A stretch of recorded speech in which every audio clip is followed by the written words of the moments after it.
शिवपुरी नगर का एक छोटा सा रामपुर नाम का गांव था। एक अमीर आदमी अपने बेटे की किसी बुरी आदत से बहुत परेशान था।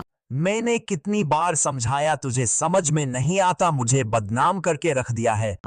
वह जब भी बेटे से आदत छोड़ने को कहते तो एक ही जवाब मिलता, अभी मैं इतना छोटा हूँ, धीरे धीरे ये आदत छोड़ दूंगा। पर वह कभी भी आदत छोड़ने का प्रयास नहीं करता। उन्हीं दिनों एक महात्मा गांव में पधारे हुए थे। जब आदमी को उनकी ख्याति के बारे में पता चला तो वह तुरंत उनके पास पहुंचा और अपनी समस्या बताने लगा।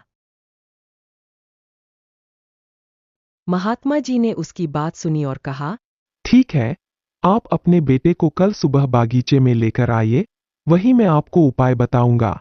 अगले दिन सुबह पिता पुत्र बागीचे में पहुंचे। महात्मा जी बेटे से बोले, आइए हम दोनों बागीचे की सैर करते हैं। और वो धीरे धीरे आगे बढ़ने लगे।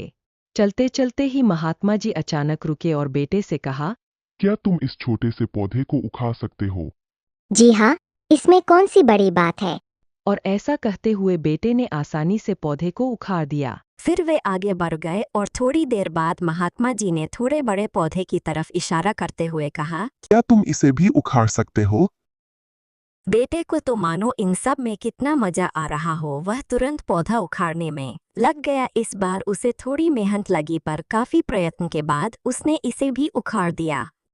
वे फिर आगे बढ़ गए और कुछ देर बाद पुनः महात्मा जी ने एक गुड़हल के पेड़ की तरफ इशारा करते हुए बेटे से इसे उखाड़ने के लिए कहा।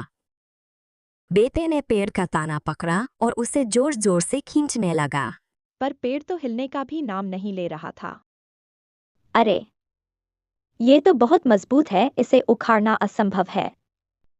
महात्मा जी ने उसे प्यार से समझाते हुए कहा, बेटा, ठीक ऐसा ही बुरी आदतों के साथ होता है। जब वे नई होती हैं तो उन्हें छोड़ना आसान होता है, पर वे जैसे जैसे पुरानी होती जाती हैं, इन्हें छोड़ना मुश्किल होता जाता है। बेटा उनकी बात समझ गया और उसने मन ही मन आज से ही आदत छोड़ने का निश्चय किया।